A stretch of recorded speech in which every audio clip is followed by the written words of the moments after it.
시리우스 호텔의 대연 회장은 최고급 크리스털 샹들리에가 뿜어내는 빛과 고위층 인사들의 화려한 의상이 어우러져 눈부신 장관을 이루고 있었다. 부드러운 클래식 선율과 샴페인 잔이 부딪히는 맑은 소리가 공간을 채우고 있었으나 그 평화로운 분위기는 날카로운 파열음과 함께 순식간에 깨져버렸다. 연회장 중앙에서 붉은 드레스를 입은 여자가 맞은편에 서 있는 단아한 차림의 여성을 향해 와인잔을 내던진 것이었다. 붉은 액체가 한희수의 흰 블라우스 위로 핏물처럼 번져나갔고 주위의 모든 시선이 그들에게 꽂혔다. 모욕적인 상황이었음에도 불구하고 한희수는 조금의 동요도 없이 그 자리에 못 박힌 듯 서 있었다. 그녀의 차가운 눈동자는 자신을 향해 삿대질을 하고 있는 여자를 건조하게 응시할 뿐이었다. 자신을 피해자라고 주장하며 몸을 떨고 있는 여자는 골드문 그룹의 잃어버린 손녀로 알려진 최미라였다. 그녀는 가련한 표정으로 눈물을 흘리며 주변 사람들의 동정심을 자극하는 연기를 펼치고 있었다. 최미라는 바닥에 흩어진 서류 뭉치를 가리키며 목소리를 높였다. 자신이 친자매처럼 믿고 의지했던 비서 한희수가 경쟁사의 기밀을 팔아넘기려 했다는 충격적인 고발이었다. 그녀의 목소리에는 배신감과 슬픔이 적절히 섞여 있었고 주변의 하객들은 경악을 금치 못하며 수군거리기 시작했다. 화려한 파티장은 순식간에 한 여자를 매장시키기 위한 인민재판장으로 변해버렸고 모든 증거는 한희수를 범인으로 지목하고 있는 듯 보였다. 한희수는 최미라의 과장된 몸짓과 악어의 눈물을 지켜보며 속으로 차가운 비소를 흘렸다. 오늘 아침 최미라가 굳이 보안 등급이 높은 서류 가방을 자신에게 맡길 때부터 어느 정도 예상했던 일이었다. 하지만 이렇게나 고전적이고 허술한 방식으로 덫을 놓았을 줄은 몰랐다.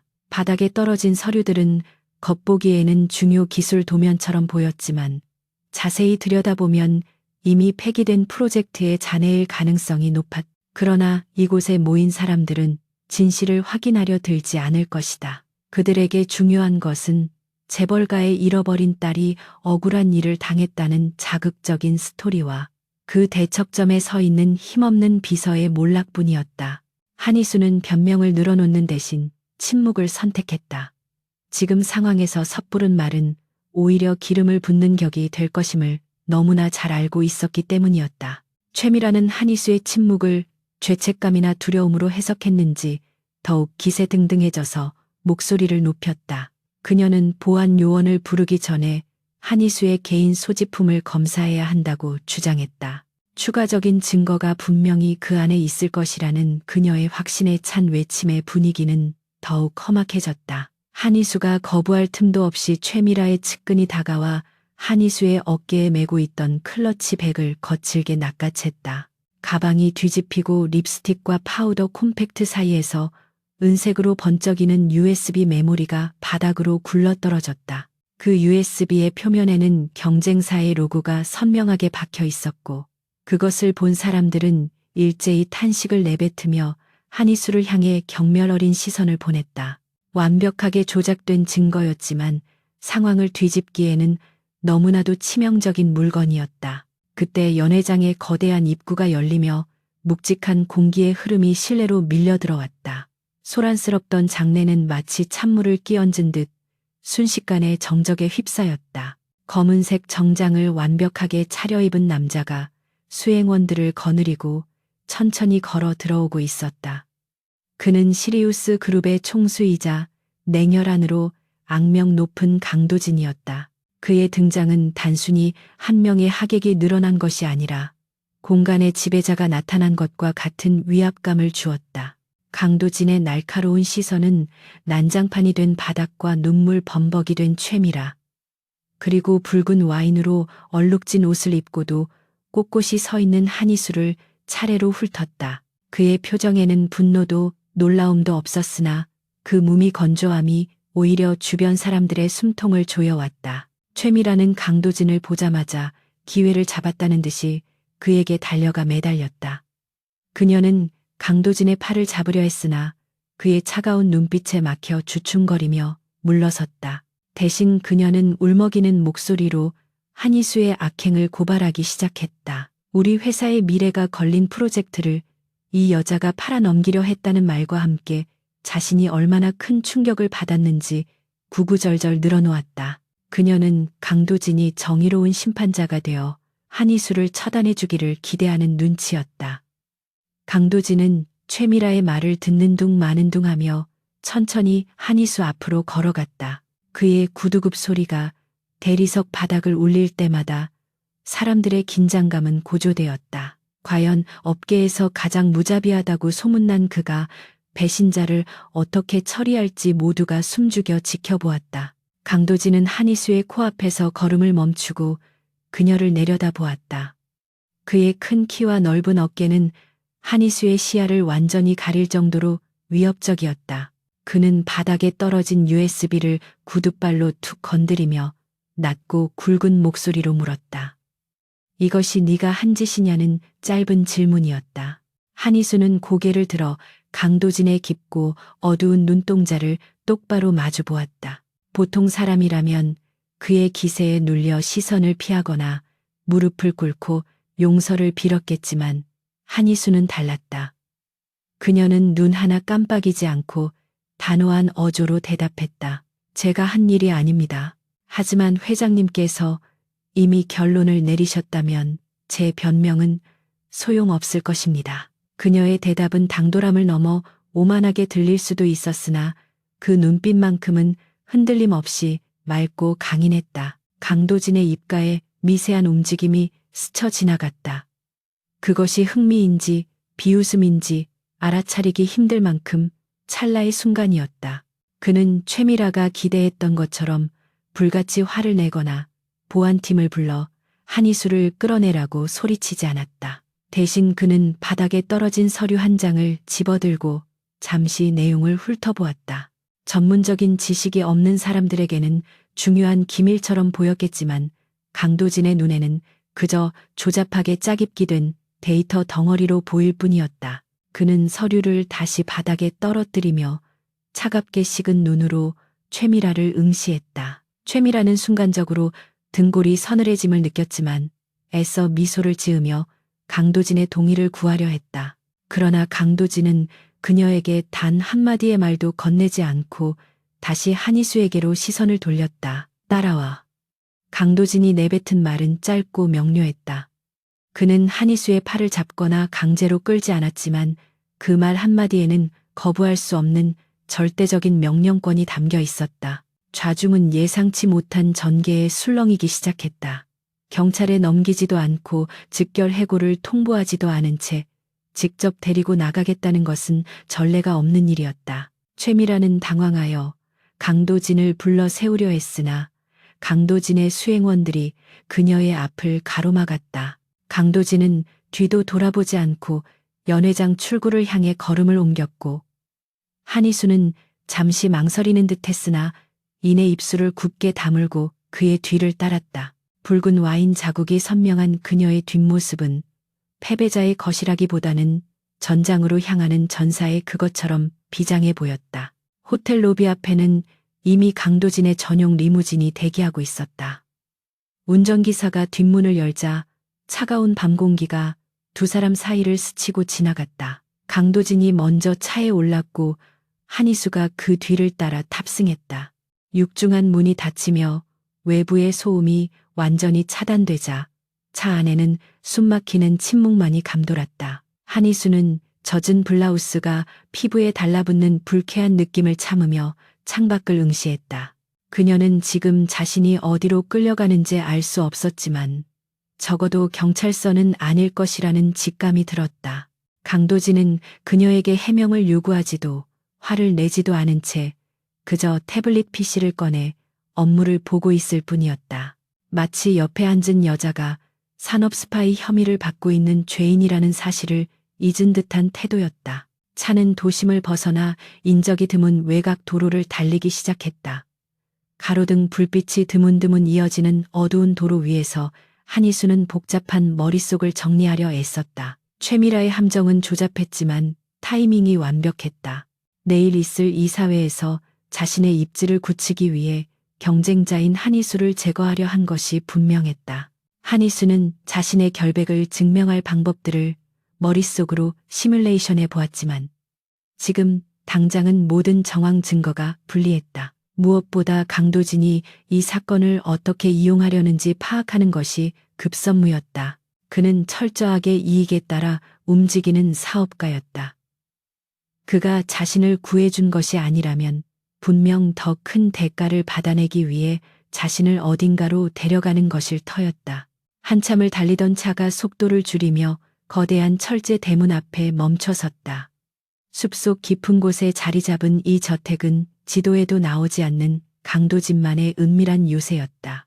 높은 담장과 곳곳에 설치된 감시 카메라, 그리고 무장한 경비원들이 이곳이 단순한 별장이 아님을 말해주고 있었다. 대문이 열리고 차가 저택의 현관 앞에 도착하자 강도진은 태블릿을 덮고 한희수를 바라보았다. 그의 눈빛은 아까 연회장에서 보았던 것보다 훨씬 더 깊고 위험하게 빛나고 있었다. 내려. 그의 목소리는 여전히 낮고 건조했다. 한희수는 심호흡을 한 번 하고 차문을 열었다. 밤 공기는 차가웠지만 그녀의 심장은 긴장감으로 뜨겁게 달아오르고 있었다. 이곳에서 어떤 일이 벌어질지 짐작조차 할 수 없었지만 그녀는 결코 물러서지 않겠다고 다짐했다. 현관으로 들어선 두 사람을 맞이한 것은 고요함과 차가운 대리석의 냉기뿐이었다. 집안에는 고용인들의 기척조차 느껴지지 않았다. 강도진은 익숙한 듯 거실을 지나 지하로 연결되는 계단으로 향했다. 한희수는 잠시 발걸음을 멈췄지만 선택의 여지가 없음을 깨닫고 그를 따라 내려갔다. 계단을 내려갈수록 공기는 더욱 서늘해졌고 묘한 기계음이 들려오기 시작했다. 마침내 도달한 곳은 벽면 전체가 모니터로 가득 찬 거대한 통제실이었다. 수십 개의 화면 속에는 시리우스 그룹의 곳곳은 물론 방금 떠나온 연회장의 모습까지 실시간으로 중계되고 있었다. 강도진은 중앙의 가죽 의자에 앉아 다리를 꼬며 한희수를 턱짓으로 가리켰다. 거기에 앉아. 그가 가리킨 곳은 취조실을 연상케 하는 덩그러니 놓인 철제 의자였다. 한희수가 의자에 앉자마자 강도진은 리모컨을 조작해 벽면의 대형 스크린에 영상을 띄웠다. 그것은 오늘 연회장에서 있었던 소동의 장면이 다양한 각도에서 촬영된 영상이었다. 최미라가 문서를 던지는 순간, 한희수의 가방이 바뀌는 순간, 그리고 보안 요원들이 움직이는 동선까지 모든 것이 적나라하게 담겨 있었다. 강도진은 화면을 정지시키고 천천히 입을 열었다. 최미라는 멍청하지만 네가 생각하는 것보다 훨씬 더 악랄해. 그녀가 준비한 시나리오에는 구멍이 많지. 하지만 사람들은 진실보다 자극을 원한다는 것을 그녀는 본능적으로 알고 있어. 그는 자리에서 일어나 한희수에게 천천히 다가왔다. 그의 그림자가 한희수의 몸을 덮쳤다. 나는 멍청한 직원을 혐오하지만 억울하게 당하는 꼴을 보는 건 더 참을 수 없어. 강도진은 한희수의 턱을 가볍게 들어 올리며 그녀의 눈을 응시했다. 하지만 나는 자선 사업가가 아니야. 내가 너를 구해주거나 너의 누명을 벗겨줘야 할 의무는 없어. 그는 잠시 말을 멈추고 그녀의 반응을 살폈다. 한희수는 그의 손길을 피하지 않고 여전히 강단 있는 눈빛으로 그를 마주했다. 그렇다면 저를 이곳에 데려오신 진짜 이유가 무엇입니까? 회장님께서는 손해보는 장사는 하지 않으시는 분으로 알고 있습니다. 그녀의 당돌한 되물음에 강도진의 눈매가 가늘어졌다. 그는 만족스러운 듯 희미하게 웃으며 대답했다. 증명해봐. 네가 그 멍청한 가짜 공주보다 내게 더 가치 있다는 것을. 여기서 나를 설득하지 못한다면 너는 오늘 밤 사회적으로 완전히 매장될 거야. 이것이 내가 너에게 주는 마지막 기회다. 지하 통제실의 차가운 공기는 살을 애는 듯했고 수십 개의 모니터에서 뿜어져 나오는 푸른 빛은 강도진의 얼굴을 더욱 냉혹하게 비추고 있었다. 그는 의자에 깊숙이 몸을 기댄 채 한희수를 마치 실험실의 표본처럼 관찰하고 있었다. 이 공간은 외부와 철저히 단절된 그만의 성역이었으며 이곳에 발을 들인 사람은 자신의 모든 비밀을 토해내기 전까지는 결코 나갈 수 없었다. 강도진은 책상 위에 놓인 은색 USB를 손가락으로 가볍게 두드리기 시작했다. 규칙적인 그 소리는 마치 카운트다운처럼 한희수의 심리적 방어선을 서서히 허물어뜨리려는 의도적인 장치였다.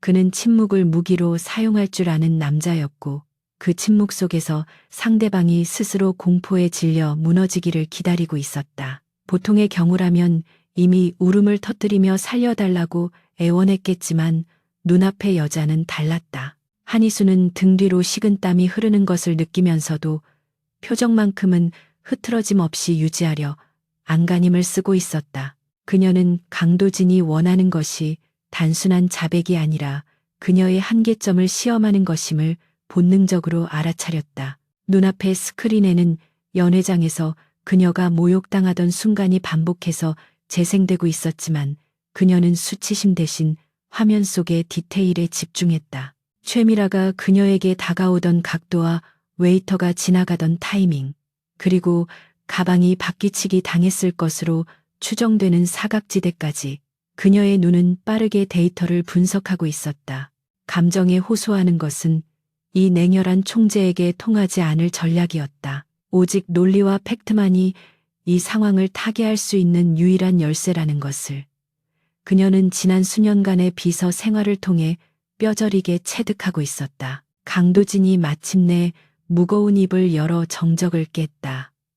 그는 모니터 화면 중 하나를 확대하며 최미라가 바닥에 떨어진 서류를 가리키던 장면을 정지시켰다. 이 서류들이 경쟁사로 넘어갔다면 우리 회사는 수천억 원의 손실을 입었을 것이다. 네가 훔치려던 것이 단순한 종이 쪼가리가 아니라 회사의 심장이라는 것을 알고 있었나. 그의 목소리는 낮았지만 그 안에 담긴 살기는 명백했다. 강도진은 한희수의 반응을 살피며 그녀가 거짓말을 할 때 나타나는 미세한 근육의 떨림을 찾으려 했다. 그는 지금까지 수많은 배신자를 처리해왔고 그들은 모두 결정적인 증거 앞에서는 비굴한 본성을 드러냈다. 하지만 한희수의 눈동자는 흔들리지 않았고 오히려 그 질문을 기다렸다는 듯이 입가에 희미한 미소를 머금었다. 회장님께서는 정말로 그 서류가 회사의 심장이라고 생각하십니까? 한희수의 질문은 도발적이었다. 그녀는 자리에서 일어나 스크린 앞으로 천천히 걸어가 화면 속의 서류 확대본을 손가락으로 가리켰다. 자세히 보십시오. 저 서류 상단에 찍힌 프로젝트 코드는 X274입니다. 이미 지난달 기술적 결함으로 인해 폐기 처분이 결정된 구형 모델의 설계도입니다. 만약 제가 정말로 산업 스파이였다면 쓰레기통에 들어갈 폐기 문서를 훔치기 위해 제 인생을 걸지는 않았을 것입니다. 그녀의 목소리는 차분했지만 논리 정연했다. 그녀는 최미라가 급하게 함정을 파느라 보안 등급이 높은 진짜 기밀 서류 대신 접근하기 쉬운 폐기 문서를 미끼로 사용했다는 허점을 정확하게 찌르고 있었다. 강도진의 눈썹이 꿈틀거렸다. 그는 즉시 키보드를 두드려 사내 서버에 접속했고 X274 프로젝트의 현재 상태를 확인했다. 그녀의 말대로 해당 프로젝트는 3주 전에 공식적으로 중단되었으며 관련 데이터는 아카이브로 이동된 상태였다. 최미라가 들고 나온 서류는 겉보기에는 그럴듯해 보였지만 실질적인 가치는 제로에 가까웠다. 강도진은 모니터에서 시선을 떼고 다시 한희수를 바라보았다. 그의 눈빛에서 경멸은 사라지고 대신 날카로운 호기심이 자리 잡기 시작했다. 그는 이 여자가 단순히 억울함을 호소하는 것을 넘어 사건의 본질을 꿰뚫어 보고 있다는 사실에 흥미를 느꼈다. 하지만 그는 아직 그녀를 완전히 신뢰할 수 없었다. 이것만으로는 그녀가 무고하다는 완벽한 증거가 될 수 없었기 때문이었다. 그렇다면 설명해봐. 강도진은 의자를 돌려 그녀를 정면으로 응시했다. 가치도 없는 서류를 훔친 멍청한 스파이가 아니라면 왜 최미라는 굳이 너를 타깃으로 삼아 이런 번거로운 연극을 꾸민 거지. 재벌가 영애가 일개 비서를 질투해서 이런 무대까지 마련했다는 건 설득력이 떨어져. 강도진은 사건의 동기를 파고들었다. 그는 인간관계의 복잡한 감정보다는 이익과 손실의 계산을 더 신뢰하는 사람이었다. 최미라가 얻을 수 있는 이득이 무엇인지, 그리고 한희수가 제거됨으로써 누가 가장 큰 수혜를 입는지를 계산하고 있었다. 그는 한희수가 단순한 피해자가 아니라 이 거대한 판 속에서 어떤 중요한 변수로 작용하고 있을지도 모른다는 의심을 거두지 않았다. 한희수는 잠시 숨을 고르며 머릿속의 생각들을 정리했다. 그녀는 자신이 알고 있는 최미라의 비밀을 어디까지 발설해야 할지 신중하게 판단해야 했다. 최미라 씨는 불안해하고 있습니다. 그녀는 최근 추진 중인 신도시 개발 사업의 실무를 맡고 싶어 하지만 회장님께서는 그녀의 능력을 불신하여 결재를 미루고 계시지 않습니까? 제가 그 프로젝트의 실무 보좌를 맡게 되면서 그녀는 자신의 무능력이 저와 비교되어 드러나는 것을 견딜 수 없었을 겁니다. 한희수는 감정을 섞지 않고 사무적인 어조로 분석을 내놓았다. 그것은 질투라는 감정적인 단어로 포장되어 있었지만 실상은 권력 다툼과 생존 본능에 관한 이야기였다. 가짜 천금인 최미라에게 능력 있는 비서는 자신의 위치를 위협하는 가장 위험한 적이었던 것이다. 강도진은 한희수의 분석에 혀를 내두를 뻔했다. 그녀는 자신이 이사회에서조차 언급하지 않았던 최미라에 대한 인사평가와 속내를 정확하게 간파하고 있었다. 그는 자리에서 일어나 천천히 한희수에게 다가갔다. 두 사람 사이의 거리는 숨소리가 들릴 만큼 가까워졌다. 강도진은 위압적인 태도로 그녀를 내려다보며 말했다. 내 말이 사실이라면 너는 지금 네 상사의 무능함을 고발하고 있는 거야. 조직에서 배신자보다 더 위험한 것이 무엇인지 아나. 바로 주제를 모르고 주인을 무는 사냥개다. 네가 아무리 똑똑해도 내게는 통제 불가능한 변수일 뿐이야.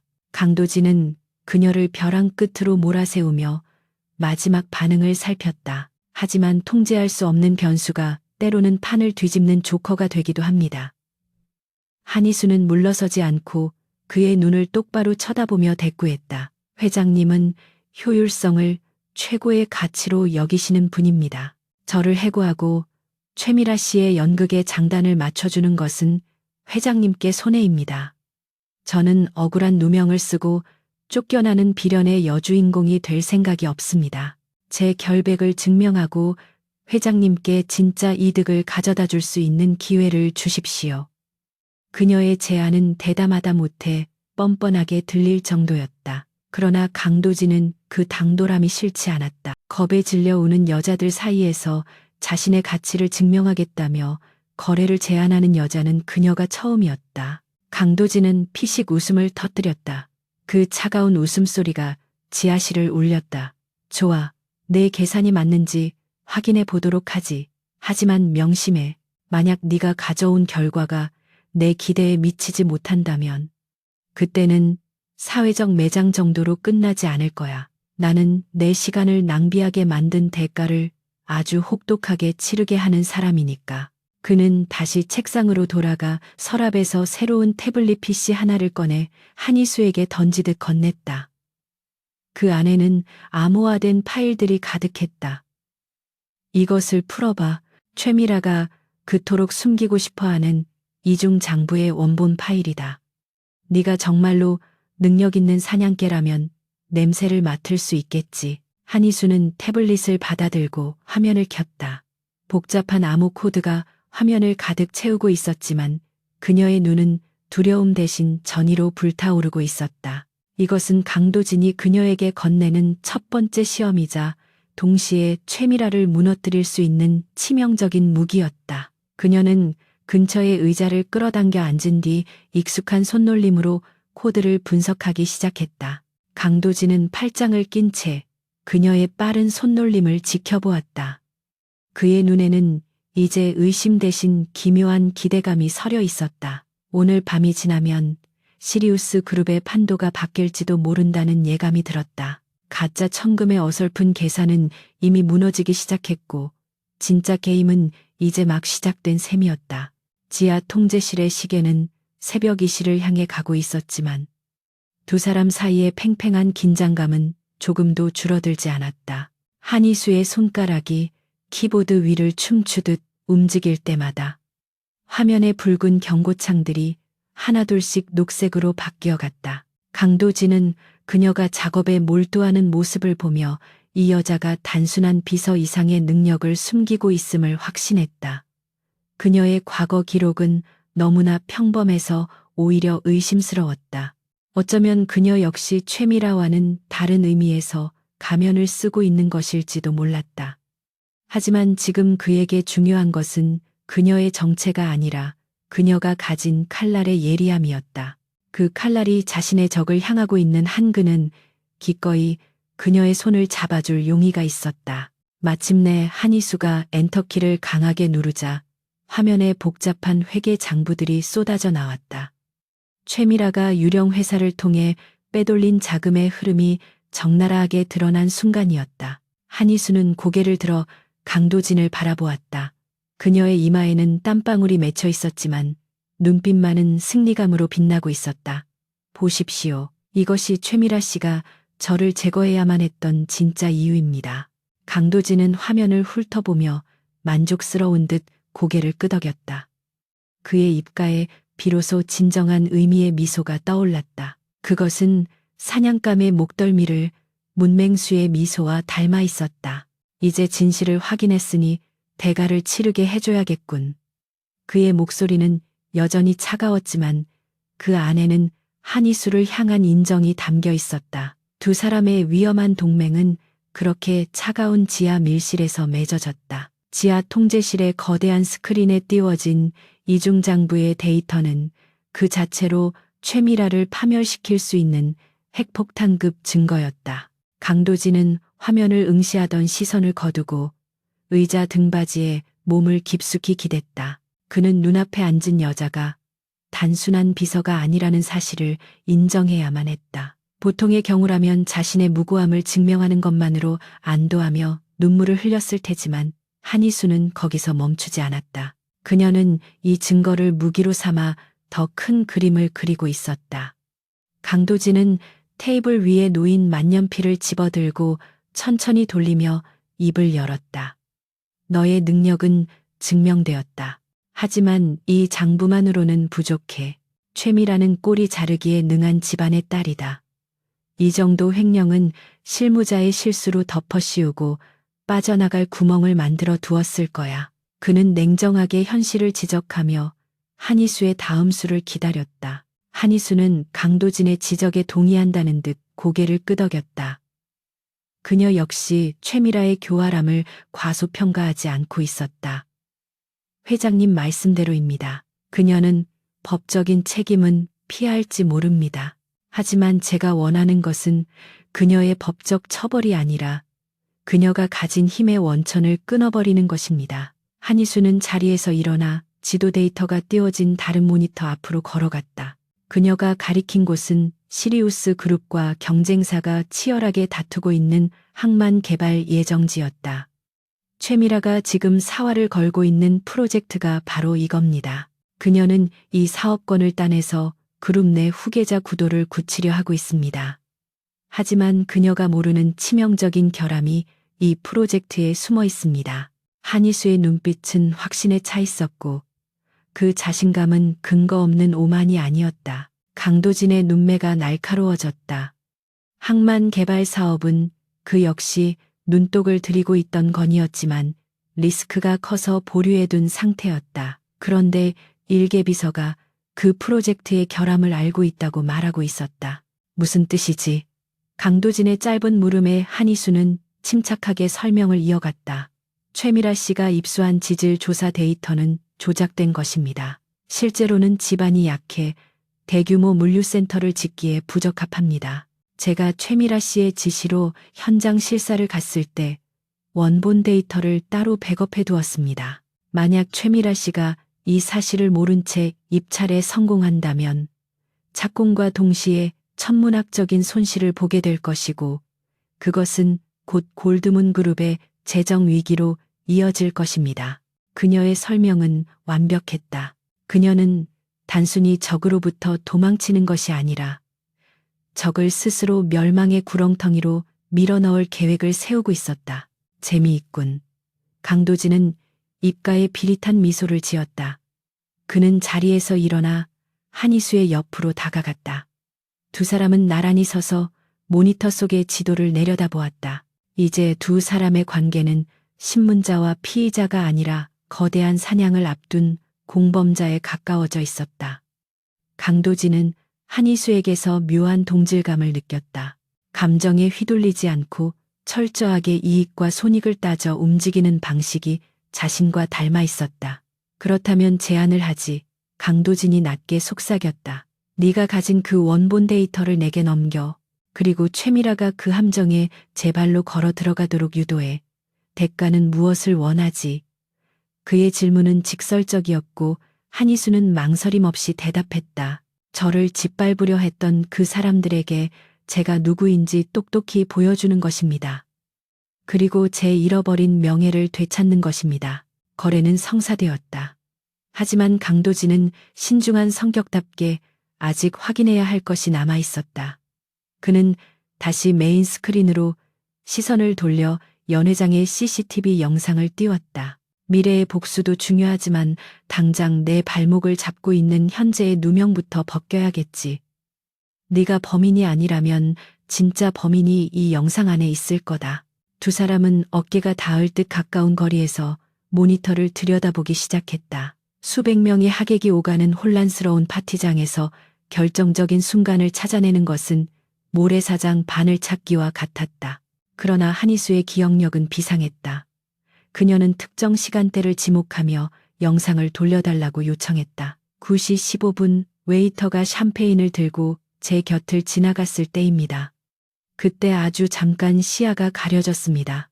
강도진이 능숙하게 조그 셔틀을 조작해 해당 시간대의 영상을 프레임 단위로 재생했다.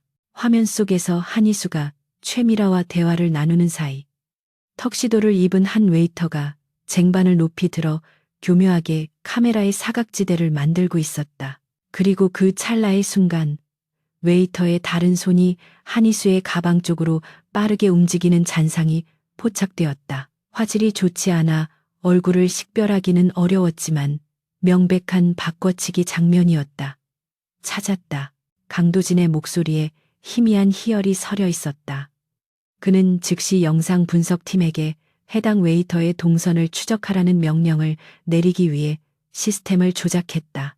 하지만 한희수는 화면을 뚫어지게 바라보며 고개를 저었다. 아니요. 저 사람은 웨이터가 아닙니다.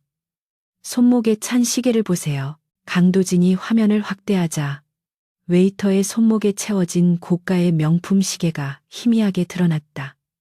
호텔에서 고용된 아르바이트생이 찰 수 있는 물건이 아니었다. 저 시계는 최미라 씨의 수행비서인 박 실장이 아끼던 물건입니다.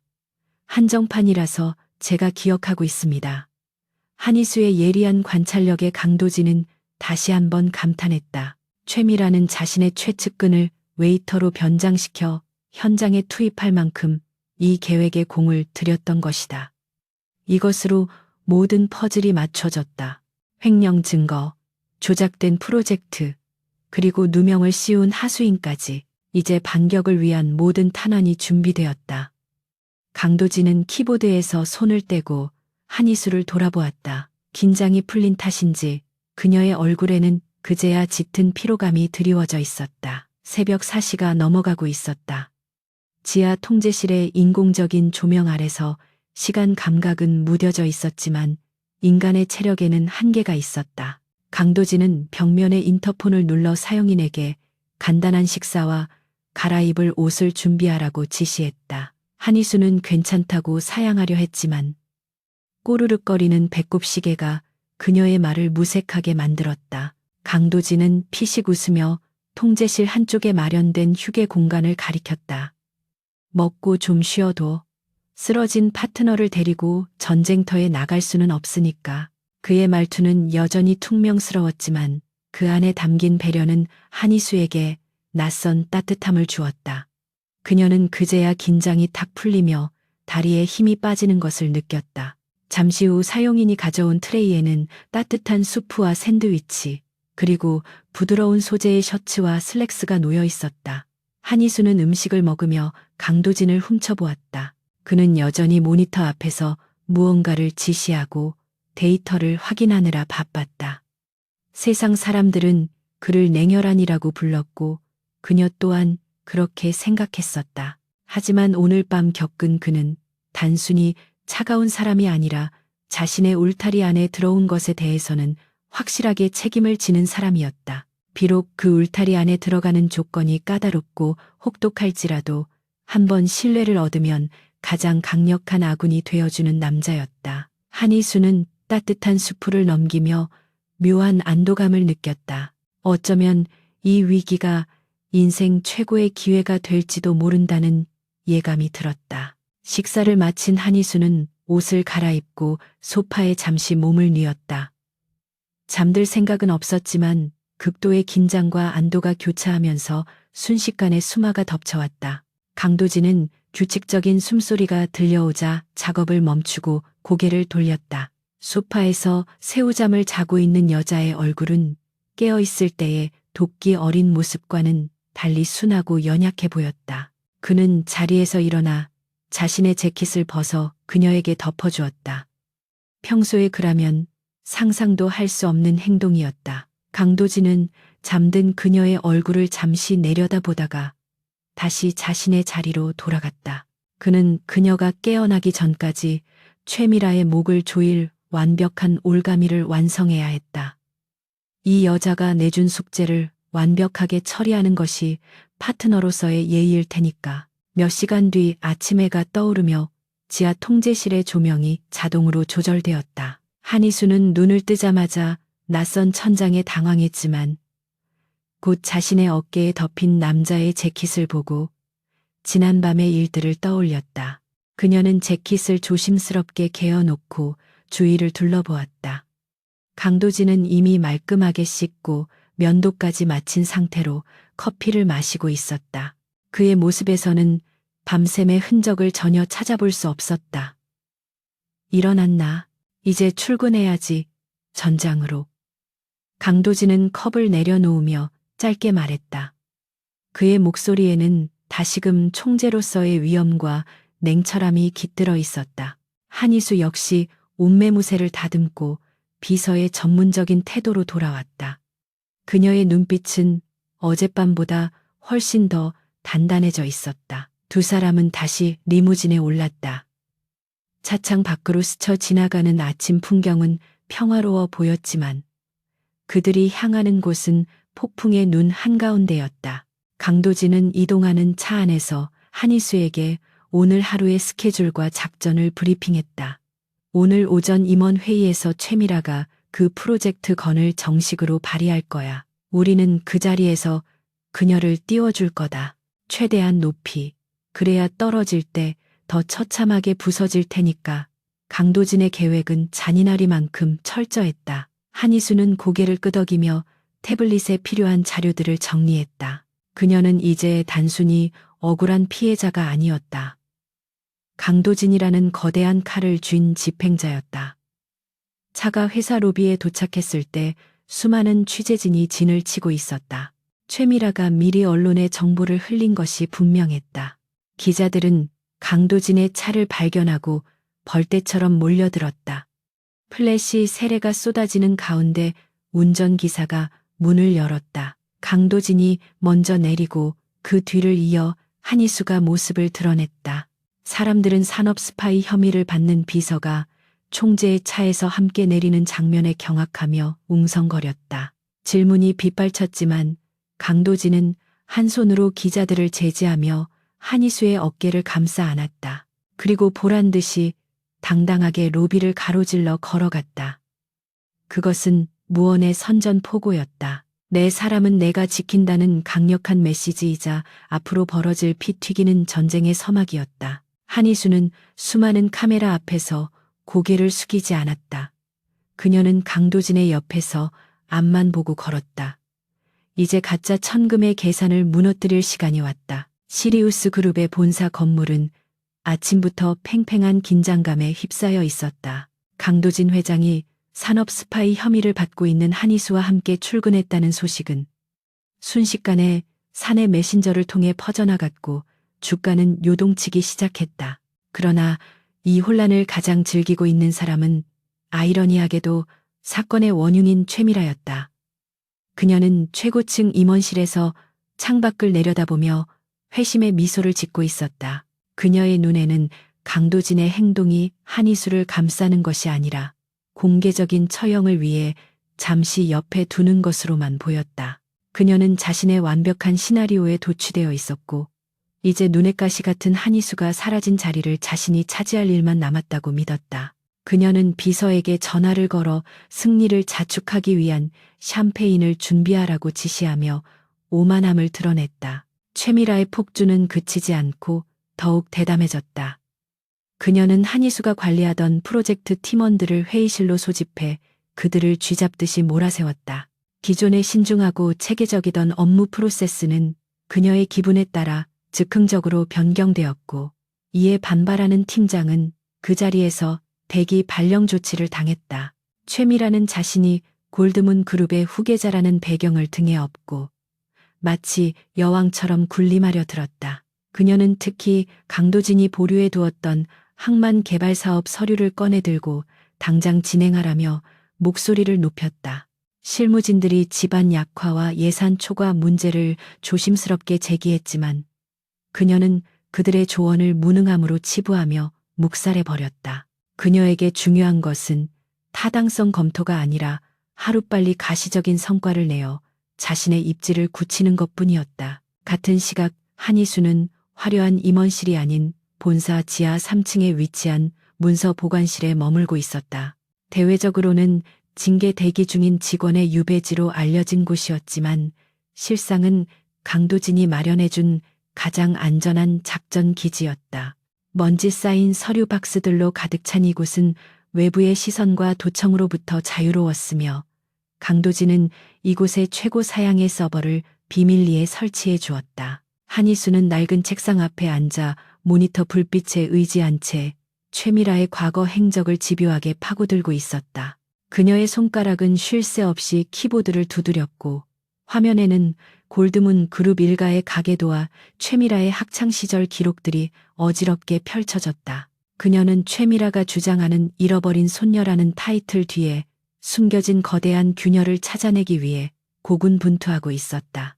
시간이 흐를수록 한희수의 눈빛은 더욱 날카로워졌다. 그녀는 최미라가 실종되었다가 발견된 시점과 유전자 검사가 이루어진 병원의 기록을 대조하던 중 치명적인 모순을 발견했다. 최미라가 입양되었던 보육원의 화재 기록과 그녀가 골드문 그룹에 나타난 시기가 묘하게 겹치지 않았다. 결정적으로 유전자 검사를 담당했던 의사가 그 직후 갑작스럽게 은퇴하고 해외로 이민을 떠났다는 사실은 누군가의 개입을 강력하게 시사하고 있었다. 한희수는 해외 서버를 우회하여 해당 의사의 금융 기록을 추적했고 예상대로 거액의 불법 자금이 입금된 정황을 포착했다. 이것은 단순한 입양 사기가 아니라 치밀하게 계획된 신분, 세탁 범죄임이 분명했다. 진짜 최미라는 어딘가에 살아있거나 혹은 이미 제거되었을지도 모른다는 섬뜩한 가설이 그녀의 머릿속을 스쳤다. 점심시간이 지날 무렵 문서 보관실에 육중한 철문이 열리고 강도진이 들어왔다. 그는 손에 들린 테이크아웃 커피 2잔을 책상 위에 내려놓으며 주위를 둘러보았다. 곰팡내 나는 지하실이 썩 마음에 들지 않는 눈치였지만 그의 표정은 묘하게 밝아 보였다. 그는 넥타이를 느슨하게 풀며 한희수의 맞은편 의자에 털썩 앉았다. 위에서는 난리가 났어. 최미라가 항만 사업 기한서에 서명하고 벌써부터 축배를 들고 있더군. 그녀는 자기가 채배에 발을 들여놓은 줄도 모르고 있어. 강도진의 말에 한희수는 옅은 미소를 지으며 모니터 화면을 그에게 돌려주었다. 그녀가 늪에 빠지는 속도를 더 빠르게 해줄 돌멩이를 찾았습니다. 회장님, 이 여자는 가짜입니다. 그것도 아주 질 나쁜 사기꾼이죠. 강도진은 한희수가 찾아낸 자료들을 꼼꼼히 훑어보았다. 유전자 조작 정황과 자금 흐름, 그리고 과거 사진들의 불일치까지 모든 증거가 최미라를 가짜라고 지목하고 있었다. 강도진의 입가에 서늘한 조소가 걸렸다. 대담하군. 남의 인생을 훔쳐서 재벌 흉내를 내다니. 강도진은 태블릿을 끄고 한희수를 응시했다. 이 정도면 그녀를 감옥에 보내는 건 일도 아니야. 하지만 우리는 더 극적인 엔딩을 원했지 않나. 그는 한희수의 계획이 무엇인지 다시 한번 확인하고 싶어 했다. 한희수는 고개를 끄덕이며 자신의 진짜 계획을 털어놓았다. 단순히 폭로하는 것으로는 부족합니다. 그녀가 가장 높이 올라갔을 때, 그리고 모든 것을 가졌다고 착각했을 때 그 바닥을 무너뜨려야 합니다. 내일 있을 투자 설명회가 그 무대가 될 것입니다. 그때 갑작스러운 노크 소리도 없이 문이 벌컥 열리며 하이힐 소리가 요란하게 울려 퍼졌다. 강도진은 재빨리 모니터 화면을 끄고 한희수와 거리를 두었다. 문을 열고 들어온 사람은 다름 아닌 최미라였다. 그녀는 이곳에 강도진이 있다는 정보를 입수하고 득달같이 달려온 것이었다. 최미라는 칙칙한 지하실 풍경과 그 속에 있는 한희수를 보며 비웃음을 터뜨렸다. 어머, 우리 대단하신 한 비서님 꼴이 이게 뭐야. 산업 스파이에게 딱 어울리는 감옥이네. 그녀는 강도진에게 다가가 팔짱을 끼려 했으나 강도진은 교묘하게 몸을 피하며 차가운 표정을 유지했다. 최미라는 아랑곳하지 않고 한희수에게 다가가 책상 위에 놓인 서류들을 흩트려 놓으며 행패를 부리기 시작했다. 한희수는 자리에서 일어나 고개를 숙이며 겁에 질린 척 연기를 시작했다. 그녀는 떨리는 목소리로 최미라에게 용서를 빌었다. 제발 저를 내버려 두세요. 저는 이제 아무 힘도 없습니다. 그저 조용히 살고 싶을 뿐입니다. 한희수의 비굴한 태도는 최미라의 가학적인 본능을 더욱 자극했다. 최미라는 한희수의 뺨을 톡톡 건드리며 싸늘하게 속삭였다. 네가 감히 내 자리를 넘본 데가야. 쥐 죽은 듯이 여기서 썩다가 사라져. 내일이면 나는 이 그룹의 진정한 주인이 될 테니까. 최미라는 승리감에 도취되어 큰 소리로 웃으며 지하실을 빠져나갔다. 그녀의 웃음소리가 복도 끝으로 사라질 때까지 한희수는 고개를 들지 않았다. 문이 닫히고 정적이 찾아오자 한희수는 언제 그랬냐는 듯 고개를 들고 표정을 싹 지웠다. 그녀의 눈에는 눈물 대신 차가운 이성이 번뜩이고 있었다. 강도진은 그런 그녀의 급격한 태도 변화에 혀를 내둘렀다. 연기력이 대단하군. 배우로 데뷔해도 되겠어. 그의 농담 섞인 칭찬에 한희수는 옷매무새를 다듬으며 대답했다. 적을 방심하게 만드는 것이 최고의 위장술이니까요. 그녀는 지금 자신이 무해한 존재라고 믿고 있을 겁니다. 한희수는 책상 밑에 숨겨두었던 녹음기를 꺼내 재생 버튼을 눌렀다. 방금 전 최미라가 쏟아낸 폭언과 자신의 야망을 드러낸 말들이 선명하게 흘러나왔다. 이것은 법적인 증거는 될 수 없어도 여론전에서 그녀의 가면을 벗길 강력한 무기였다. 오후가 되자 강도진은 업무 복귀를 위해 먼저 자리에서 일어났다. 그는 나가기 전 한희수에게 오늘 밤 안으로 모든 준비를 마치라고 지시했다. 내일 투자 설명회에는 골드문 그룹 회장도 참석할 예정이야. 그 노인네가 자신의 가짜 손녀에게 어떤 표정을 지을지 벌써부터 기대가 되는군. 강도진의 말에는 잔인한 기대감이 서려 있었다. 한희수는 그에게 확신에 찬 눈빛을 보냈다. 걱정 마십시오. 내일 밤은 그녀에게 평생 잊지 못할 악몽이 될 테니까요. 강도진이 떠난 후 한희수는 다시 작업에 몰두했다. 이제 마지막 퍼즐 조각인 진짜 손녀의 행방에 대한 단서를 찾는 일만 남았다. 그녀는 서버 깊숙한 곳에 숨겨진 입양, 기록 데이터베이스를 해킹하기 시작했다. 밤이 깊어질수록 한희수의 손놀림은 빨라졌다. 그녀는 수많은 데이터의 바닷속에서 마침내 빛바랜 사진 한 장과 연결된 파일을 찾아냈다. 그것은 최미라가 신분을 훔친 진짜 소녀의 낡은 보육원 기록 카드였다. 그리고 그 기록의 하단에는 사망 처리가 아닌 실종으로 표시된 붉은 도장이 찍혀 있었다. 진짜는 살아있을 가능성이 높았다. 한희수는 이 사실이 밝혀질 경우 최미라가 받게 될 충격과 파멸의 크기를 가늠해 보았다. 그것은 단순한 해고나 구속을 넘어 한 인간의 존재 자체를 부정당하는 형벌이 될 것이었다. 한희수는 파일들을 USB에 담으며 길었던 하루를 마무리했다. 내일은 진실이 거짓을 집어삼키는 날이 될 것이었다. 새벽녘이 되어서야 한희수는 잠시 눈을 붙일 수 있었다. 꿈속에서 그녀는 최미라가 서 있는 거대한 모래성이 파도에 휩쓸려 무너지는 모습을 보았다. 그 파도는 강도진이었고 그 바람은 한희수 자신이었다. 잠에서 깬 그녀는 창문 틈으로 들어오는 희미한 빛을 보며 결의를 다졌다.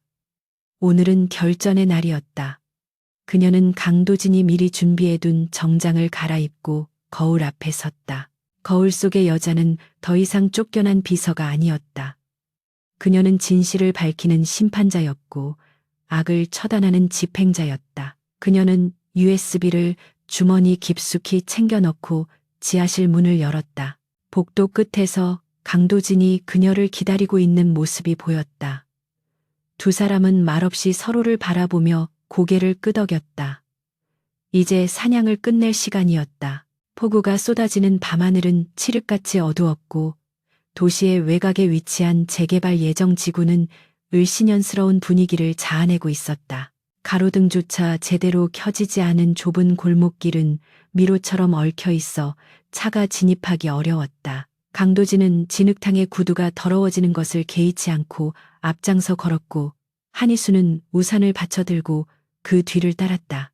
그들이 이곳까지 직접 찾아온 이유는 단 하나였다. 과거 골드문 그룹 본가에서 일했던 가정부이자 진짜 손녀의 어린 시절을 기억하는 유일한 생존자인 장 여사가 이곳에 숨어 지내고 있다는 정보를 입수했기 때문이었다. 최미라가 고용한 용역 깡패들이 들이닥치기 전에 그녀를 먼저 확보해야만 했다. 빗소리가 거세질수록 두 사람의 발걸음은 더욱 빨라졌고 긴장감은 극에 달했다. 허름한 판잣집 문을 두드리자 안에서 경계심 가득한 인기척이 느껴졌다. 한희수는 자신이 누구인지 밝히지 않고 그저 옛 주인의 억울함을 풀어드리기 위해 왔다고 나직하게 말했다. 잠시 후 삐그덕거리는 소리와 함께 문이 열렸고 주름진 얼굴의 노인이 두려움에 떨며 모습을 드러냈다. 장 여사는 처음에는 입을 열기를 거부했다. 그녀는 이미 누군가로부터 입을 다물라는 협박을 받고 있었던 것이 분명했다. 하지만 한희수는 포기하지 않고 태블릿에 저장된 진짜 손녀의 사진과 현재 최미라가 저지르고 있는 폐륜적인 행각들을 보여주며 설득했다. 가짜가 주인 행세를 하며 집안을 망가뜨리는 것을 지켜만 보실 거냐는 한희수의 호소에 장 여사의 흔들리는 눈빛이 마침내 고정되었다. 장 여사는 방 한구석 낡은 장롱 깊숙한 곳에서 빛바랜 앨범과 녹음기 하나를 꺼내왔다. 그녀는 떨리는 손으로 물건들을 한희수에게 건네며 눈물을 흘렸다. 이것은 진짜 아가씨가 실종되기 직전 남긴 육성이 담긴 녹음 테이프와 어릴 적 신체적 특징이 적힌 육아일기였다. 최미라가 아무리 완벽하게 성형을 하고 연기를 해도 결코 흉내낼 수 없는 명백한 증거들이었다. 강도진은 묵묵히 상황을 지켜보다가 장 여사에게 안전한 거처를 제공하겠다고 약속했다. 그는 즉시 수행 비서에게 연락하여 헬기를 대기시키라고 지시했다. 이 증거들이 세상에 나오는 순간 장 여사의 신변은 더욱 위험해질 것이 뻔했기에 그녀를 해외로 피신시키는 것이 최우선이었다. 증거를 확보하고 집을 나서는 순간 골목 어귀에서 검은 그림자들이 하나둘씩 나타나기 시작했다. 빗줄기 사이로 번뜩이는 쇠파이프와 강목을 든 사내들은 어림잡아도 10명이 넘었다. 최미라가 심어둔 감시망에 걸려든 것이 분명했다. 사내들의 우두머리로 보이는 자가 비릿한 웃음을 흘리며 다가왔다. 그는 손에 든 물건만 내놓으면 목숨은 살려주겠다는 뻔한 협박을 늘어놓았다. 한희수는 본능적으로 증거가 든 가방을 품에 안고 뒷걸음질 쳤다. 그러나 강도진은 조금도 위축되지 않은 채 한희수의 앞을 막아섰다. 그의 넓은 등은 마치 거대한 성벽처럼 든든해 보였다. 그는 넥타이를 거칠게 풀어던지며 셔츠 소매를 걷어올렸다. 말로 해서 들을 놈들이 아니군. 그의 목소리는 빗소리를 뚫고 차갑게 울려 퍼졌다. 순식간에 좁은 골목은 아수라장으로 변했다. 강도진은 단순히 책상 앞에 앉아 펜대만 굴리는 재벌 2세가 아니었다. 그는 어린 시절부터 호신술과 격투기를 익혀왔고 실전 경험도 풍부했다. 달려드는 사내의 주먹을 가볍게 피하고 명치를 가격하는 그의 동작은 군더더기 없이 깔끔했다. 빗물에 미끄러운 바닥이었지만 그는 균형을 잃지 않고 적들을 하나씩 제압해 나갔다. 한희수 역시 멍하니 보고만 있지는 않았다. 그녀는 바닥에 떨어진 강목을 집어들고 틈을 노려 강도진의 뒤를 노리는 자들을 견제했다.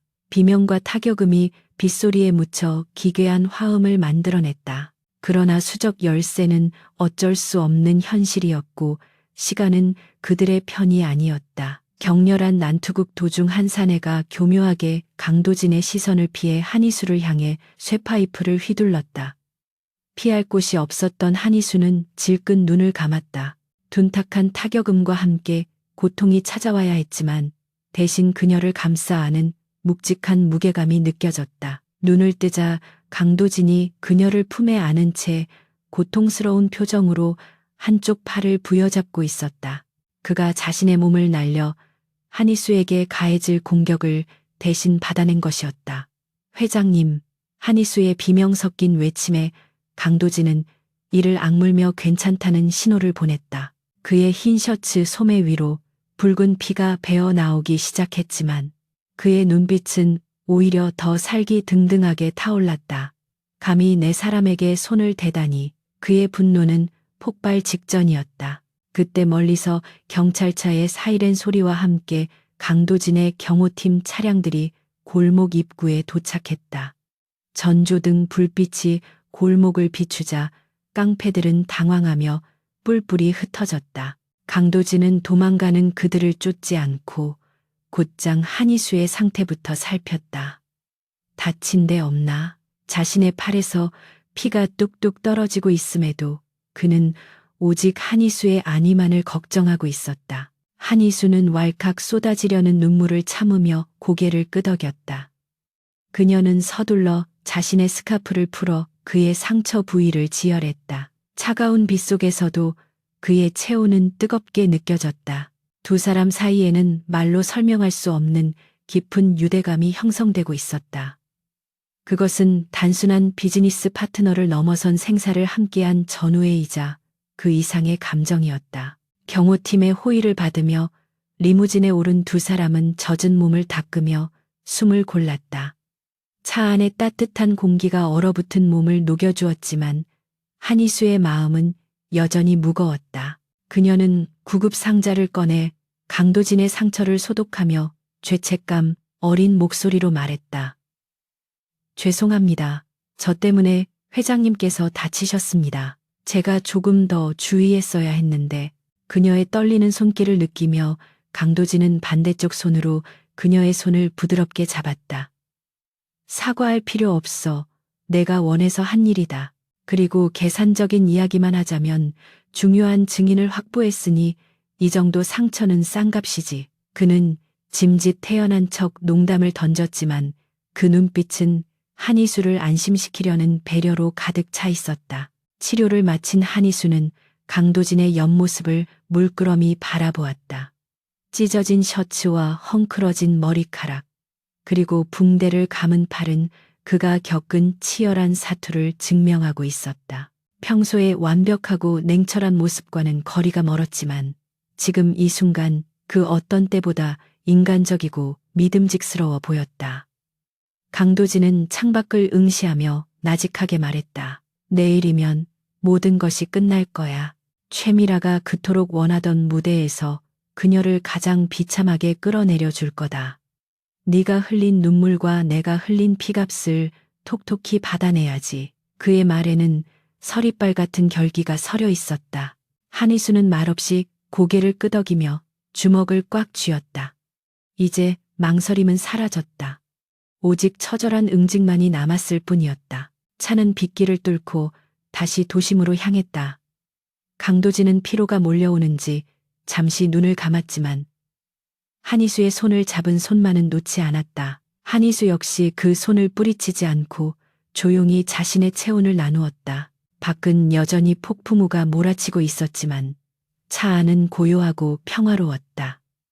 두 사람은 서로에게 기대어 다가올 결전을 준비하고 있었다. 최미라가 준비한 내일의 파티는 그녀 자신의 장례식이 될 것이었다. 한희수는 품속에 있는 녹음기를 다시 한번 확인했다. 이 작은 기계 안에 담긴 진실의 무게가 내일 세상을 뒤집어 놓을 것이다. 그녀는 강도진의 어깨에 조심스럽게 머리를 기대며 폭풍 전에 짧은 휴식을 취했다. 골드문 그룹의 대회의실은 대한민국 재계의 거물들과 수백 명의 취재진으로 발디딜 틈 없이 붐비고 있었다. 최미라가 그토록 고대하던 신규 항만 사업 투자 설명회이자 그녀가 그룹의 후계자로서 공식적인 대관식을 치르는 자리였다. 화려한 조명이 무대를 비추고 대형 스크린에는 장밋빛 미래를 약속하는 홍보 영상이 웅장한 음악과 함께 재생되고 있었다. 최미라는 수천만 원을 호가하는 맞춤 정장을 입고 단상 중앙에 서서 오만함이 가득한 미소로 좌중을 내려다보았다. 그녀는 오늘이 자신의 인생에서 가장 빛나는 날이 될 것이라 확신했다. 눈엣 가시 같았던 한희수는 사라졌고 강도진 역시 침묵하고 있었기에 그녀의 앞길을 막을 장애물은 더 이상 존재하지 않는 것처럼 보였다. 그녀는 마이크를 잡고 유창한 언변으로 투자자들을 현혹하며 자신의 거짓된 업적을 늘어놓기 시작했다. 설명회가 중반으로 치닫고 최미라가 최종 투자 승인을 요청하는 순간이었다. 갑자기 회의장의 메인 조명이 꺼지고 비상등이 켜지며 장내는 순식간에 어둠과 혼란에 휩싸였다. 웅성거리는 소음 속에서 굳게 닫혀있던 회의장의 거대한 양문이 굉음을 내며 열렸다. 쏟아지는 카메라 플래시 세례를 받으며 입구에 나타난 사람은 다름 아닌 강도진과 한희수였다.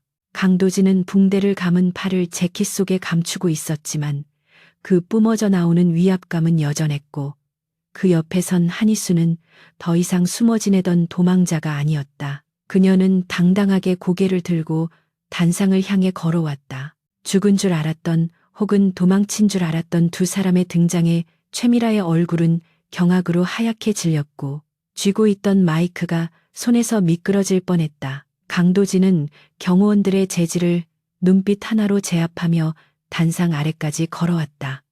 그는 마이크 없이도 회의장을 울릴 만큼 크고 단호한 목소리로 외쳤다. 이 투자 설명회는 사기입니다.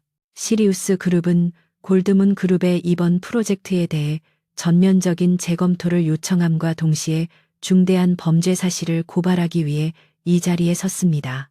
장내는 찬물을 끼얹은 듯 조용해졌다가 이내 폭발적인 소란으로 뒤덮였다.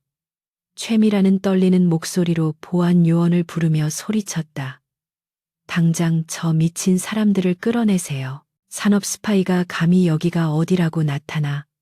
하지만 그녀의 외침은 공허한 메아리가 되었다. 이미 강도진의 신호에 따라 회의장의 메인 스크린 제어권이 한희수의 손에 들린 태블릿으로 넘어간 상태였기 때문이었다. 한희수는 단상 위로 천천히 올라가 최미라와 마주섰다. 그녀의 눈빛은 차갑게 가라앉아 있었지만 그 안에는 뜨거운 분노가 서려 있었다. 최미라 씨, 당신이 숨기고 싶어 했던 진실을 이제 모두가 알게 될 것입니다. 한희수가 태블릿을 조작하자 스크린에는 최미라가 자랑스럽게 발표했던 항만 사업의 지질조사 원본 데이터가 띄워졌다. 붉은색으로 표시된 위험 구간들과 집안 침하 가능성을 경고하는 전문가들의 소견서가 적나라하게 드러났다. 투자자들은 경악하며 웅성거리기 시작했고 최미라는 당황하여 스크린을 가리려 애썼다. 이건 조작이야. 저 여자가 꾸며낸 가짜 자료라고. 그녀는 악을 쓰며 부정했지만 이어서 공개된 최미라의 육성, 녹음 파일이 그녀의 변명을 무색하게 만들었다. 스피커를 통해 흘러나온 목소리는 명백한 최미라의 것이었다. 결함 따위는 덮어버려. 돈으로 입막음하면 그만이야. 공사가 시작되고 나서 문제가 터지면 그때 가서 정부 탓을 하면 돼. 그녀의 추악한 본심이 담긴 대화 내용이 회의장에 울려 퍼지자 투자자들의 표정은 분노로 일그러졌다. 골드문 그룹의 회장인 최 회장마저 믿을 수 없다는 표정으로 자리에서 일어나 손녀를 응시했다. 최미라는 사색이 되어 뒷걸음질 쳤지만 한희수의 폭로는 여기서 멈추지 않았다. 그녀는 화면을 전환하여 복잡한 자금 흐름도를 띄웠다. 그것은 최미라가 페이퍼 컴퍼니를 통해 빼돌린 회사 돈과 그 돈이 흘러들어간 불법 도박 사이트 및 로비 자금의 내역이었다. 횡령과 배임, 그리고 사기 미수까지 그녀의 범죄 행각은 낱낱이 까발려졌다. 하지만 진짜 충격은 마지막에 기다리고 있었다. 한희수는 잠시 숨을 고른 뒤 회의장에 모인 사람들을 둘러보며 침착하게 말했다. 그리고 여기 계신 분들이 아셔야 할 가장 중요한 진실이 하나 더 있습니다. 지금 저 자리에 서 있는 최미라 씨는 골드문 그룹의 핏줄이 아닙니다. 장내는 순간 정적에 휩싸였다가 거대한 폭풍처럼 술렁이기 시작했다. 스크린에는 어제 한희수가 입수한 유전자 검사 결과지와 과거 보육원의 기록들이 순차적으로 나타났다. 최미라와 골드문 회장의 유전자 불일치 판정, 그리고 실종된 진짜 손녀의 사진과 현재의 최미라가 성형수술을 받기 전의 사진이 나란히 비교되었다. 그것은 누구도 부정할 수 없는 명백한 증거였다. 가장 큰 충격을 받은 것은 맨 앞줄에 앉아있던 골드문 그룹의 최 회장이었다. 그는 떨리는 손으로 지팡이를 짚고 단상 가까이 다가갔다. 화면 속의 증거들은 그가 지난 수년간 애지중지 키워온 손녀가 사실은 자신의 혈육을 흉내낸 사기꾼에 불과하다는 것을 말해주고 있었다. 최미라는 할아버지를 부르며 다가가려 했지만 최 회장은 싸늘하게 고개를 돌렸다. 네가 감히 내 눈을 속이고 내 집안을 능멸했구나. 노인의 목소리에는 깊은 배신감과 슬로가 담겨 있었다. 최미라는 바닥에 주저앉아 울부짖으며 매달렸다. 아니에요, 할아버지. 저들이 저를 모함하는 거예요. 제 말을 믿어주세요. 하지만 그녀의 호소는 이미 신뢰를 잃은 지 오래였다. 그녀의 눈물은 더 이상 동정심을 유발하지 못했고 오히려 추악함을 강조할 뿐이었다. 궁지에 몰린 최미라는 이성을 잃고 폭주하기 시작했다. 그녀는 자리에서 벌떡 일어나 한희수에게 달려들었다. 너만 아니었으면, 너만 없었으면 모든 게 완벽했을 거야. 죽어버려. 그녀는 한희수의 목을 조르려 했지만 강도진이 쏜살같이 나타나 그녀의 팔을 낚아챘다. 강도진은 경멸 어린 시선으로 발악하는 최미라를 바닥에 내동댕이 쳤다. 아직도 상황 파악이 안 되나 보군. 너의 연극은 끝났어. 이제 무대에서 내려와 죗값을 치를 시간이다. 강도진의 신호와 함께 대기하고 있던 경찰들이 회의장 안으로 들이닥쳤다. 그들은 최미라에게 밀한다. 원칙을 고지하며 수갑을 채웠다. 화려한 드레스 위로 차가운 쇠고랑이 채워지는 순간 그녀의 가짜 인생도 종말을 고했다. 경찰에 의해 끌려나가는 최미라는 끝까지 악을 쓰며 저주를 퍼부었지만 사람들은 차가운 시선으로 그녀를 바라볼 뿐이었다. 카메라 플래시가 쉴 새 없이 터지며 몰락한 가짜 천금의 최후를 기록했다. 한때 그녀를 찬양하던 언론과 추종자들은 순식간에 등을 돌려 그녀를 비난하기 바빴다. 회의장은 아수라장이 되었지만 한희수는 그 소란 속에서 기묘한 고요함을 느꼈다. 마침내 억울한 누명을 벗고 진실을 밝혔다는 안도감이 밀려왔다. 그녀는 단상 아래에 서 있는 강도진을 바라보았다. 그는 묵묵히 그녀를 지켜보고 있었다. 그 눈빛은 잘했다는 칭찬과 함께 이제 모든 짐을 내려놓아도 된다는 위로를 담고 있었다. 소동이 어느 정도 정리되자 강도진은 다시 마이크를 잡고 혼란스런 장례를 정리했다. 그는 시리우스 그룹이 이번 사태의 수습을 위해 골드문 그룹과 협력할 것이며 피해를 최소화하기 위해 노력할 것임을 약속했다. 그의 카리스마 넘치는 리더십에 투자자들은 안정을 되찾았고 사태를 해결한 영웅으로서 강도진과 한희수에게 박수를 보냈다. 한희수는 그 박수 소리가 낯설게 느껴졌지만 옆에선 강도진의 존재 덕분에 버틸 수 있었다. 두 사람은 수많은 인파를 해치고 회의장을 빠져나왔다. 건물 밖에는 여전히 비가 내리고 있었지만 어제와 같은 음산한 비가 아니라 세상의 더러움을 씻어내는 정화의 비처럼 느껴졌다. 리무진에 오른 뒤에야 두 사람은 긴장을 풀고 의자에 깊이 몸을 기댈 수 있었다. 차 안의 공기는 무거웠던 어제와 달리 한결 가볍고 부드러웠다. 강도진은 다치지 않은 손으로 넥타이를 풀며 한숨을 내쉬었다. 시끄러운 하루였군. 하지만 결과는 나쁘지 않아. 주가는 좀 출렁이겠지만 네 덕분에 더 큰 손실을 막았으니까. 그는 무심한 듯 말했지만 한희수는 그 말 속에 담긴 진심을 알 수 있었다. 한희수는 창밖을 바라보며 조용히 미소 지었다. 회장님 덕분입니다.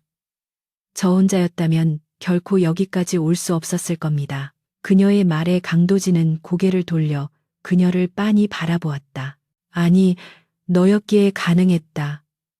다른 사람이었다면 진작 도망쳤겠지. 강도진의 칭찬에 한희수의 볼이 붉어졌다. 두 사람 사이에는 미묘한 기류가 흘렀다. 생사를 넘나드는 위기를 함께 겪으며 쌓인 신뢰는 어느새 다른 감정으로 발전하고 있었다. 강도진은 잠시 망설이다가 입을 열었다. 이제 누명도 벗었고 복수도 끝났으니 다시 일상으로 돌아가야겠지. 하지만 나는 유능한 파트너를 잃고 싶지 않아. 내 옆자리는 여전히 비어 있다. 그것은 그가 할 수 있는 최대한의 고백이자 제안이었다.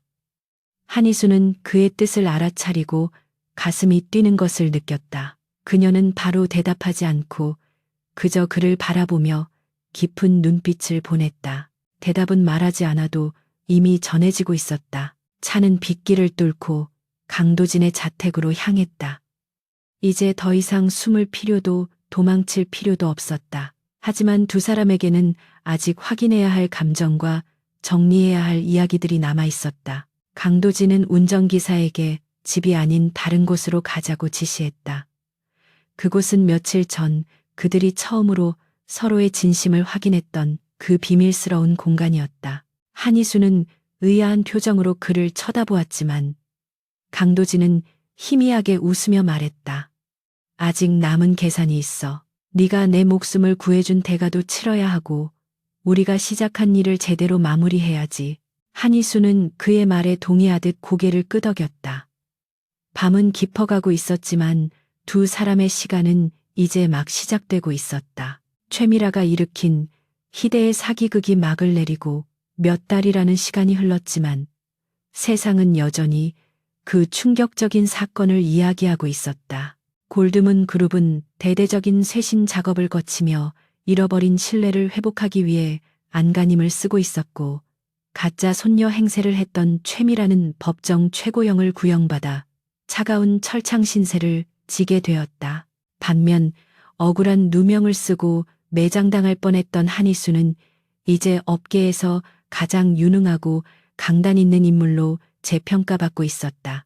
시리우스 그룹 내에서 그녀의 입지는 단순히 회장의 비서를 넘어 경영 전략을 함께 논의하는 핵심 참모로 격상되었다. 직원들은 복도를 지나가는 그녀를 향해 경외심 어린 눈빛을 보냈고 그 누구도 감히 그녀의 과거를 들먹이며 험담을 늘어놓지 못했다.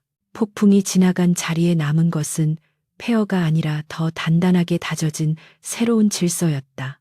어느 늦은 오후 한희수는 집무실에서 마지막 결제 서류를 검토하고 있었다. 창밖으로 보이는 서울의 야경은 평화롭고 아름다웠지만 그녀의 마음 한구석에는 채워지지 않는 묘한 허전함이 자리 잡고 있었다.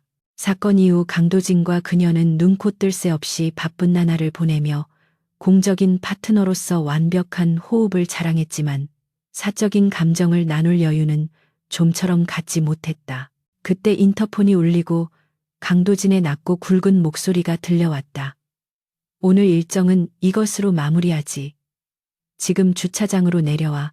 갈 곳이 있다. 그의 갑작스러운 호출에 한희수는 의아함을 느꼈지만 이내 거울을 보며 옷매무새를 다듬었다. 그의 목소리에서 느껴지는 미세한 떨림이 평소와는 다른 무언가를 예고하고 있는 듯했기 때문이었다. 지하 주차장에는 강도진이 직접 운전석에 앉아 그녀를 기다리고 있었다. 수행원도 없이 단둘이 움직이는 것은 그날 밤 이후 처음이었다. 차는 익숙한 도로를 지나 도심을 벗어나기 시작했고 한희수는 이 길이 어디로 향하는지 단번에 알아차릴 수 있었다. 그곳은 바로 두 사람의 운명이 뒤바뀐 시작점이자 은밀한 비밀이 공유되었던 숲속의 요새였다. 처음 그곳으로 끌려갔을 때는 두려움과 긴장감으로 숨이 막힐 것 같았지만 지금은 묘한 설렘이 가슴을 간지리고 있었다. 강도진은 운전하는 내내 별다른 말을 하지 않았지만 가끔씩 백미러를 통해 한희수와 눈을 맞추며 부드러운 미소를 지어 보였다. 차가운 기계 같던 그의 모습은 이제 온기 있는 한 남자의 모습으로 변해 있었다. 마침내 거대한 철제 대문이 열리고 차가 저택 앞에 멈춰섰다. 어둠 속에 잠겨있던 저택은 지난번과 달리 따뜻한 조명으로 밝혀져 있었고 정원의 나무들도 부드러운 빛을 머금고 있었다. 현관으로 들어서자 차가운 냉기 대신 은은한 재즈 선율과 향긋한 음식 냄새가 두 사람을 맞이했다. 강도진은 한희수의 코트를 받아주며 자연스럽게 그녀를 거실로 안내했다. 삭막했던 통제실이 아닌 벽난로가 타오르는 아늑한 응접실에는 와인과 간단한 식사가 준비되어 있었다. 강도진은 와인잔을 채워 그녀에게 건네며 입을 열었다. 이곳에 다시 오게 된다면 그때는 신문이 아니라 축배를 들고 싶었어. 우리가 함께 이뤄낸 승리와 그리고 새로운 시작을 위해서 말이야. 한희수는 와인잔을 받아들고 붉은 액체 너머로 강도진을 바라보았다. 지난 몇 달간의 기억들이 주마등처럼 스쳐 지나갔다. 벼랑 끝에 몰렸던 자신을 구해준 것도, 자신의 능력을 믿고 기회를 준 것도, 그리고 위험한 순간 몸을 던져 자신을 지켜준 것도 모두 그였다. 회장님 덕분에 제 인생이 다시 궤도를 찾을 수 있었습니다. 그날 밤 저를 이곳으로 데려오지 않으셨다면 저는 지금쯤 무너져 있었겠죠. 한희수의 진심 어린 고백에 강도진은 고개를 저으며 그녀에게 한 걸음 더 다가왔다. 아니야, 널 구한 건 너 자신이었어. 나는 그저 원석을 알아본 것뿐이지. 그리고 이제 회장님이라는 호칭은 그만둘 때도 되지 않았나. 회사 밖에서는 다른 호칭을 듣고 싶은데 강도진의 눈빛은 깊고 진지했다. 그는 조심스럽게 한희수의 손을 잡고 자신의 가슴 쪽으로 끌어당겼다. 그의 심장 박동이 손끝을 통해 전해져 왔다. 나는 철저하게 계산적인 사람이야. 손해보는 투자는 절대 하지 않지. 그런데 너라는 변수를 만나고 내 계산이 완전히 틀렸다는 걸 깨달았다. 너를 내 곁에 두는 것은 비즈니스가 아니라 내 본능이 원했던 일이었어. 강도진은 잠시 말을 멈추고 숨을 골랐다. 사랑한다, 이수야. 내 남은 인생의 모든 계산을 너와 함께하고 싶어. 이것이 내가 너를 이곳 비밀 공간으로 데려와 확인하고 싶었던 마지막 진실이야. 그의 고백은 투박했지만 그 어떤 미사여구보다 진솔하고 강력하게 한희수의 마음을 뒤흔들었다. 한희수의 눈가에 맑은 물기가 맺혔다. 그녀는 평생을 이성적이고 차갑게 살아와야 했다. 감정을 드러내는 것은 약점이라고 생각했고 누구에게도 의지하지 않고 스스로를 지키는 법만 익혀왔다. 하지만 강도진 앞에서는 굳이 강한 척할 필요가 없었다. 그는 그녀의 강함뿐만 아니라 그 이면에 숨겨진 상처와 외로움까지 모두 끌어안아주는 유일한 사람이었기 때문이었다. 저도 회장님을, 아니 도진 씨를 사랑합니다. 처음 배웠을 때부터 지금까지 당신은 제게 구원이자 세상의 전부였습니다. 한희수가 떨리는 목소리로 대답하자 강도진은 그녀를 품에 안고 부드럽게 입을 맞췄다. 타오르는 벽난로의 불빛 아래서 두 사람의 그림자는 하나로 겹쳐졌다. 밤이 깊어가고 두 사람은 테라스로 나가 밤하늘을 올려다보았다. 비 온 뒤 맑게 갠 하늘에는 수많은 별이 보석처럼 박혀 있었다. 강도진은 한희수의 어깨를 감싸며 나직하게 속삭였다. 진짜 손녀는 외국에서 조용히 공부를 시작했다고 하더군. 골드문 회장이 뒤늦게나마 속죄하는 마음으로 지원을 아끼지 않겠다고 했어. 모든 것이 제자리로 돌아갔어. 한희수는 안도감에 고개를 끄덕였다. 악인들은 벌을 받았고 상처받은 사람들은 치유의 시간을 갖게 되었다. 그리고 무엇보다 그녀 자신의 곁에는 평생을 함께할 든든한 동반자가 있었다. 모함으로 시작된 그 밤은 악몽이 아니라 그녀에게 진정한 사랑을 가져다 준 축복의 시간이었음을 이제는 알 수 있었다. 차가운 바람이 불어왔지만 두 사람은 추위를 느끼지 못했다. 서로의 온기가 든든한 방패막이 되어주고 있었기 때문이었다. 강도진은 한희수를 바라보며 장난스럽게 물었다. 내일 출근하면 다들 놀라겠군. 냉혈한 총재가 사랑에 빠진 바보가 되었다고 수군거릴지도 몰라. 한희수는 피식 웃으며 그의 넥타이를 바로잡아 주었다. 상관없어요. 그들이 뭐라 하든 우리는 흔들리지 않을 테니까요. 그리고 당신은 바보가 아니라 세상에서 가장 현명한 투자를 하신 겁니다. 그녀의 재치 있는 대답에 강도진은 호탕하게 웃음을 터뜨렸다. 그래, 내 인생 최고의 수익률을 자랑하는 투자지. 절대 놓치지 않을 거야. 두 사람은 서로를 마주보며 환하게 미소 지었다. 과거의 아픔과 시련은 이제 두 사람의 사랑을 더욱 단단하게 만들어주는 밑거름이 되었다. 그들은 잡은 손을 놓지 않고 밝아오는 새벽을 함께 맞이할 준비를 했다. 앞으로 그들 앞에 어떤 시련이나 음모가 닥쳐온다 해도 두 사람은 결코 무너지지 않을 것이다. 거짓은 진실을 이길 수 없고 계산은 사랑을 뛰어넘을 수 없다는 것을 그들은 이미 증명해 보였기 때문이었다. 칠흑 같은 어둠 속에서 피어난 그들의 사랑은 저 밤하늘의 별처럼 영원히 빛날 것이다. 가짜 천금의 계산은 무너졌지만 그 폐허 위에서 진정한 연인들의 이야기는 이제 막 새로운 챕터를 시작하고 있었다.